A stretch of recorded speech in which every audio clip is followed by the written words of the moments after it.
ఈరోజు మనం ఈ వీడియోలో ప్రెగ్నెన్సీ రావాలి అంటే సీమన్ అనాలిసిస్‌లో సీమన్ పారామీటర్స్ ఎలా ఉండాలి అన్న టాపిక్ గురించి మాట్లాడుకుందాం.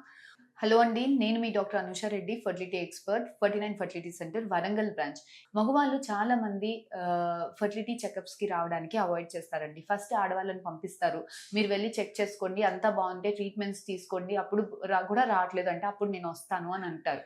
చాలామంది ఏమనుకుంటారు అంటే హస్బెండ్, వైఫ్ కలిసి ఉండడం మంచిగా ఉంటే ప్రెగ్నెన్సీస్ మాకెటువంటి ప్రాబ్లమ్ లేదు. మగవాళ్ళలో ఎటువంటి ప్రాబ్లమ్ లేదు అని అనుకుంటారు. కాకపోతే మీరు గమనించాల్సింది ఏంటి అంటే కలిసి ఉండడం వేరు, సీమెన్‌లో స్పెర్మ్స్ ఉండడం వేరు. ఇవి 2 డిఫరెంట్ ఇష్యూస్ అండి. సో, సీమెన్ అనాలిసిస్ అనేది ఒక బేసిక్ టెస్ట్. మగవాళ్ళలో ఉండే ఒకే ఒక టెస్ట్. సో, దీనివల్ల మనకి ఫెర్టిలిటీ ఎలా ఉంది అన్నది చాలా మటికి ఒక ఐడియా వస్తుంది. సీమెన్ అనాలిసిస్ ఇచ్చేటప్పుడు మీరు 2-7 డేస్ గ్యాప్ ఉండేలాగా హస్బెండ్, వైఫ్ కలవకుండా 2-7 డేస్ గ్యాప్ ఉండేలాగా చూసుకోవాల్సింది ఉంటదండి. సో, సీమెన్ అనాలిసిస్‌లో మనకి రిపోర్ట్‌లో చాలా పారామీటర్స్ ఎవాల్యుయేట్ చేస్తాం. అందులో ఇంపార్టెంట్‌వి 5 పారామీటర్స్. ఒకటి వాల్యూమ్ ఎంత ఉంది? వాల్యూమ్ మినిమమ్ ఈస్ 1.5 ఎంఎల్ అండి. మరీ తక్కువగా ఉంటే ఏమన్నా ఇన్ఫెక్షన్స్ వల్ల వచ్చే దారిలో ఏమన్నా బ్లాకేజెస్ ఉన్నాయా అన్నట్టుగా మనకి డౌట్ అనేది వస్తుంది. Second sperm count. కౌంట్ అనేది 15 మిలియన్ల కన్నా ఎక్కువగా ఉండాలి. థర్డ్ ఈస్ కదలికలండి. స్పెర్మ్ కదలికలు మినిమమ్ 100లో 32 స్పెర్మ్స్ అన్నా ముందుకు కదులుతూ ఉండాలి. ప్రోగ్రెసివ్ మొటిలిటీ అని అంటారు. సో, 100లో మినిమమ్ 32. ఈ 15 మిలియన్స్ కౌంట్ 32% కదలికలు అనేది సూపర్‌గా ఉంది అన్నట్టు కాదండి. మినిమమ్ ఎగ్జామ్‌లో పాస్ మార్క్ అన్నట్టు. 100 మార్క్స్ ఎగ్జామ్ రాస్తే 35 మార్క్స్ ఎలా అయితే పాస్ మార్క్ అనుకుంటామో, this is minimum marks, minimum parameters to try for natural pregnancy. న్యాచురల్‌గా ప్రెగ్నెన్సీ ట్రై చేయాలి అంటే these are the minimum basic requirements. న్యాచురల్‌గా ప్రెగ్నెన్సీ వచ్చే వాళ్ళకి యూజువల్‌గా ఇంతకన్నా కౌంట్ గాని, కదలికలు గాని ఎక్కువగా ఉంటుంది. లాస్ట్ పారామీటర్ ఇస్ మార్ఫాలజీ అండి. అంటే షేప్ ఎలా ఉంది? కణం చూసినప్పుడు సైజ్ హెడ్, నెక్, టెయిల్ సైజుల ప్రకారం ఉందా? షేప్స్ అంతా కరెక్ట్‌గా ఉందా? 100లో 4 స్పెర్మ్స్ అన్నా షేపుల ప్రకారం ఉండాలి. సో, ఈ సీమెన్ వాల్యూమ్ ఎంత ఉంది? కౌంట్ ఎంత ఉంది? కదలికలు ఎంత ఉంది?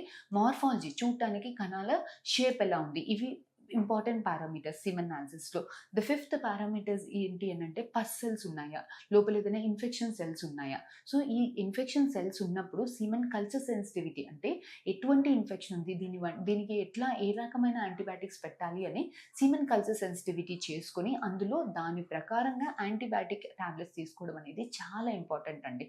So, this is the basic requirement. So, దీనికి కౌంట్ తక్కువగా ఉంటే ఎలా చేసుకోవాలి? కదలికలు తక్కువగా ఉంటే ఎలా చేసుకోవాలి అనంటే ఎంత తక్కువగా ఉన్న దాన్ని బట్టి ఉంటుందండి. కౌంట్ కొంచెం తక్కువ ఉంది అంటే 15 ఉండాల్సింది 10, 15 మధ్యలో ఉంది. కదలికలు 25-35% మధ్యలో ఉంది అనంటే అసలు ఎందుకు ఇలా తక్కువగా ఉంది? మీకేమైనా ఇన్ఫెక్షన్స్ ఉందా? మీకు స్మోకింగ్, ఆల్కహాల్ అలవాట్లున్నాయా? ఒబెసిటీ ఏదైనా ఉందా? స్ట్రెస్ ఉందా? ఇంకేమన్నా అలవాట్లున్నాయా? ఇవన్నీ కూడా మనం చెక్ చేసుకొని ఏమన్నా ఒక ఏమైనా ప్రాబ్లమ్ తెలిసింది అంటే దానికి తగ్గ ట్రీట్మెంట్ చేసుకున్నప్పుడు చాలామంది మగవాళ్ళకి స్పెర్మ్స్ నార్మల్ అయిపోయి న్యాచురల్‌గా ప్రెగ్నెన్సీ వచ్చేదానికి ఛాన్సెస్ చాలా హై ఉంటుందండి. స్పెర్మ్స్ అంటే డైలీ ప్రొడ్యూస్ అవుతాయి కాబట్టి మనం కొంచెం చిన్న లైఫ్ స్టైల్ ఫ్యాక్టర్స్ చేంజ్ చేసుకొని కొన్ని చిన్న మందులు వాడుతున్నప్పుడు ఇనీషియల్‌గా ఏదన్నా ఇప్పుడిప్పుడే తగ్గుతుంది. ఇప్పుడిప్పుడే ప్రాబ్లమ్ వస్తుంది అనంటే దీంట్లో మెడిసిన్స్ ద్వారా కరెక్ట్ అయ్యడానికి స్కోప్ ఎక్కువగా ఉంటుంది.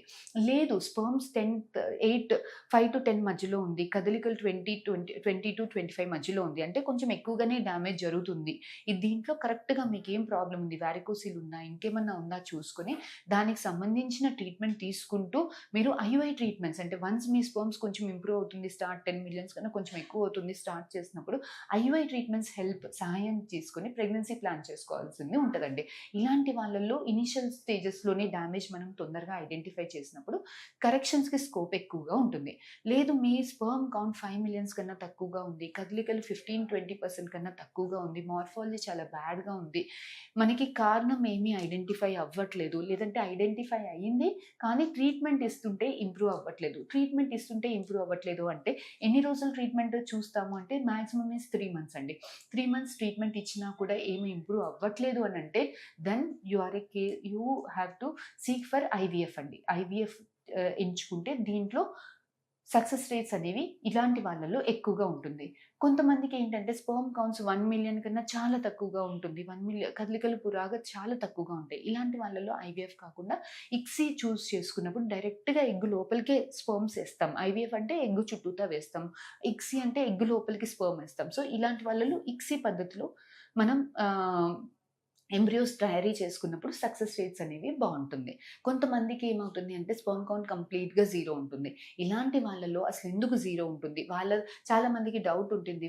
స్పెర్మ్ కౌంట్ కంప్లీట్‌గా జీరో ఉన్నా మా ఓన్ స్పెర్మ్స్ దొరికేదానికి ఛాన్స్ ఉంటుందా? మా ఓన్ జీన్స్ తోటి పేరెంట్ అయ్యేదానికి ఛాన్స్ ఉంటుందా? యెస్ అండి. స్పెర్మ్ కౌంట్ కంప్లీట్‌గా జీరో ఉన్నా కూడా అసలెందుకు జీరో ఉంది? హార్మోన్స్ ఏమైనా తక్కువుందా? లేదంటే అంతా బాగానే ఉంది వచ్చే దారిలో ఏమైనా అడ్డుగోడలున్నాయా? ఇవి 2 కారణాలలో మనకి మీ ఓన్ స్పెర్మ్స్ హార్మోన్స్ తక్కువుంటే బయట నుంచి హార్మోనల్ ఇంజెక్షన్ ఇచ్చినప్పుడు స్పెర్మ్ ప్రొడక్షన్ అనేది మళ్ళీ రీస్టార్ట్ అవుతుంది. చాలా మంది న్యాచురల్‌గానే ప్రెగ్నెంట్ అవుతారు. సెకండ్ థింగ్ ఏంటి అనంటే బయటకొచ్చే దారిలో అడ్డుగోడలుంటే చిన్న సర్జరీస్ అది ఓపెన్ అప్ చేసేదానికి చిన్న చిన్న సర్జరీస్ ఉంటాయి. లేదంటే టీజా పద్ధతిలో స్పెర్మ్స్‌ని ఎక్స్ట్రాక్ట్ చేసి అలాంటి స్పెర్మ్స్ తోటి ఐవీఎఫ్ పద్ధతిలో ప్రెగ్నెన్సీ చాలా ఈజీగా వస్తుంది.